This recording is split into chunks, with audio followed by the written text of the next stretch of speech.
Hello, this is RONCOM back again with another video on how to configure. This is a TP-LINK router. As you can see, its model, it's TP-LINK 841N. Many people have been struggling with it on how to configure it. Sometimes we use this method. You click next to do the setup wizard. Here you write the name of that Wi-Fi name which you want to put on your hotspot business, as you see. Then on the security, you disable the security stuff. We don't need the password since it will be connected to the Mikrotik, and the Mikrotik will be providing the security and the IP address into it. So the security, the firewall rule will be on the Mikrotik. We disable the DHC, the security. We click next. Here they are saying done, but it wouldn't be good to get it done like that because we have to disable the DHCP server. So let's use this. You come to network.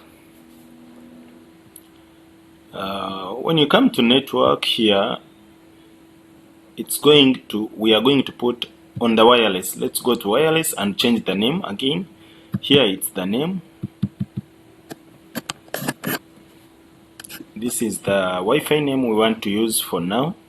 Then we click save.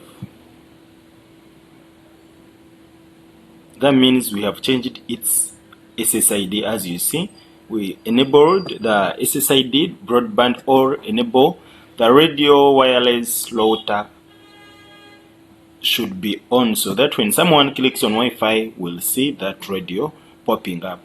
Then we go to the security. On the security, as I had told you, we have to disable it all. Sometimes you can change from here, make it automatic, all the stuff if you want the password to be on. But for this video, we don't need the Wi-Fi password. We want it to connect direct and bring the Mikrotik login page. We save. We have saved into and disabled the security for this router. Then here on the MAC filter, here we don't need to use this because for the filters we don't need to use them since we are going to use the Mikrotik. It will be handled by the all within the Mikrotik. Here no need to change anything. Then the important thing to change, it's always on the DHCP. The DHCP is always where we have to change.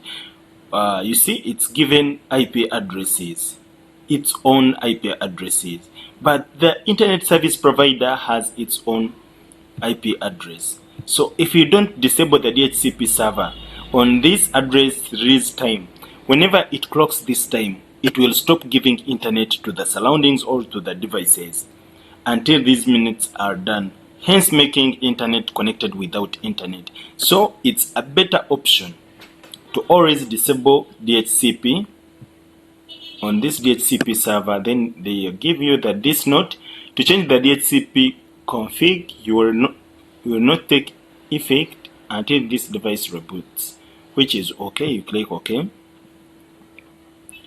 Here they are saying we reboot the router.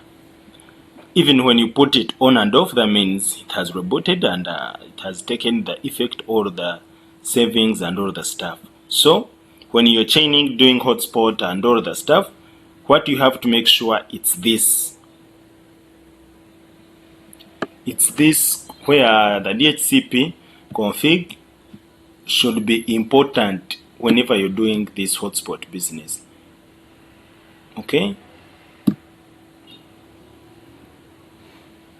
So you have to make sure this the DHCP is disabled, security is disabled, and you give it an SSID. That's all what you need on this router.